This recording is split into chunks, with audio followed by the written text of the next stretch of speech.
Hello and welcome to Pock and Rob. In this video I am continuing my series ranking the tracks of the Beatles studio albums. This is the sixth part, so we've reached December 1965 and the album Rubber Soul. Before I go in and rank the 14 tracks of the album, I would remind you to subscribe if you haven't already done so, to click the thumbs up to like the video, the bell for notifications of future content, and the share button for someone else who might like this video. So at number 14, I have put the 14th track of the record, The Closer, It's Run For Your Life. I think this is one of the few tracks by the Beatles that I actually dislike, and that's not because of the musicianship or the playing on it, it's the subject matter. It's a domestic violence song. I'd rather see you dead, little girl, than to be with another man. It's unsavoury, particularly now. And it always was, and Lennon himself grew to hate this song and wish they'd never recorded it. It's at number 14. Number 13, What Goes On. My apologies to Ringo. This is Ringo's first songwriting credit. And it's perfectly fine. It's not a good track. It's not a bad track. It's definitely amongst the weaker stuff on the record. I understand that this was a Lennon track that had been written back in 62, 63 time, and they pulled it back out again when they were creating the album under quite a lot of time pressure, and it was modified by some stuff that Ringo put in. So effectively, it should really be a Lennon-Starkey credit.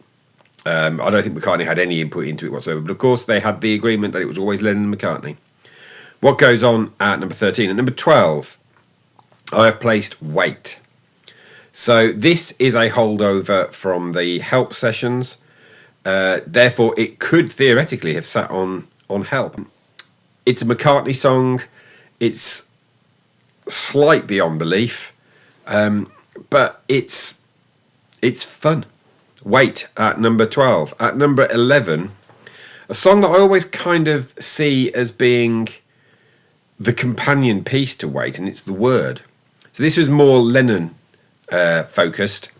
Sits on side 1 of the record as track 6, and this is another one that I think is Lennon doing Dylan. That's how it feels like to me, but it's a really good track. And when we're talking about tracks like The Word and Wait as being really good, it does give you a flavour of just how phenomenal Rubber Soul actually is as an album. At number 10, I have placed George Harrison's If I Needed Someone, the penultimate track on the record. It's a really strong George song. It's a step up from the stuff that was on Help, which I like both of. But this is when we get to later albums in like 66 and 67, he's going to get more Indian flavoured. I wish he kept writing more stuff like this. Perhaps he did. Perhaps that's why we had Isn't It a Pity getting rejected by the Beatles and only really surfacing on All Things Must Pass, because that was in 1966. If I Needed Someone at number 10. At number 9, Michelle. So Michelle is a phenomenal song, but it's low for a reason on this list, and that is I think I've just heard it too much. I used to own the 62 to 66 Red Album compilation, which draws 6 tracks from Rubber Soul. It leans incredibly heavily on it, really, and with hardly anything from Revolver, which is very odd. But 6 tracks from Rubber Soul. And as a result, Rubber Soul had never felt like the cohesive album it actually is when I listened to Rubber Soul, because 6 of them were first introduced to me as out of context.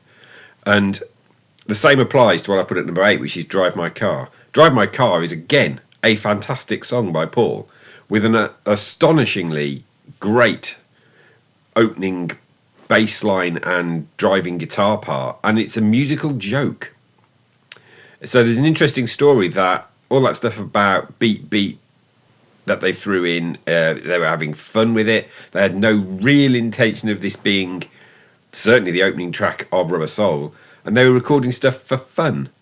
And Drive My Car suffers from that 62 to 66 over familiarity, as does my next track at number 7, which is Girl. Now, Girl, again, absolutely fantastic, but they were recording stuff with amusement in mind, and that's why you've got that the joke that when they're saying they're actually saying tits, because they're just basically larking about in the studio a bit. So all three of them, 62 to 66, but they're great songs. It's just massive over familiarity that has impacted how much I like them. And number 6, Paul's I'm Looking Through You, one of the Jane Asher Troubled Period songs. There's a couple of them on this record. In fact, We Can Work It Out was recorded in the same sessions and is also another one of those songs. And I really, really enjoy I'm Looking Through You. I love the guitar part that happens after the singing of But You're Nowhere, and that guitar riff gets me every time. And number 5, George's highest placement on this ranking, and I think might be his highest placement on any of my rankings so far, for Think For Yourself. I think this is George's best song up to this point. It's absolutely cracking. It's helped massively by Paul's bass line, including his fuzz bass. That basically you've got 2 bass lines that he's throwing in, and it adds so much to the song that it's actually a pretty strong song anyway.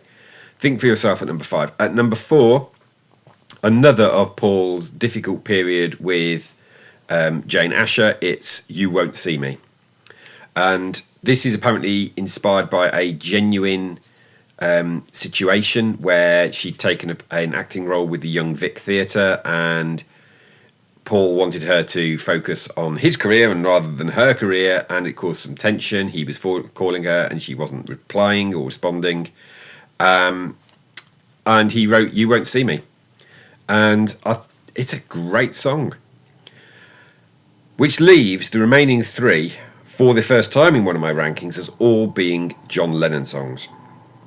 And all 3 are on the 62 to 66 compilation, but these do not suffer from overplaying. At number 3, Nowhere Man. The 3-part harmonies alone would put this as high as it is on the list. Its presence in the Yellow Submarine film was probably where I first was more aware of it than just being a track on the Red album. And it's just so well written, Nowhere Man. Absolutely incredible song. But there are 2 better. And at number 2, Norwegian Wood, This Bird Has Flown.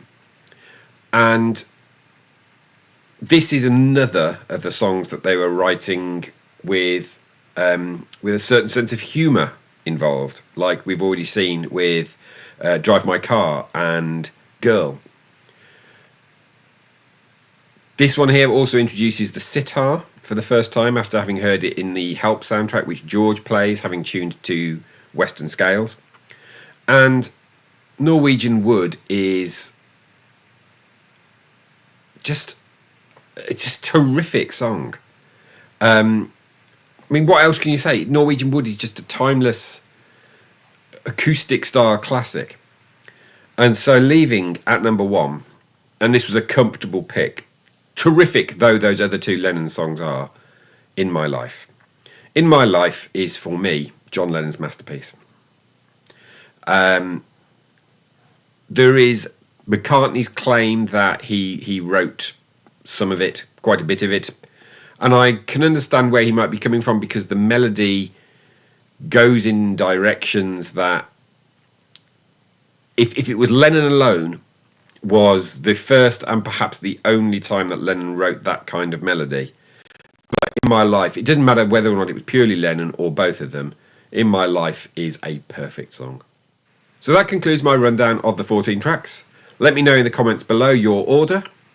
I'll be back soon with another video, but until then, I'd remind you to subscribe, like, hit the bell, share, and thanks for watching.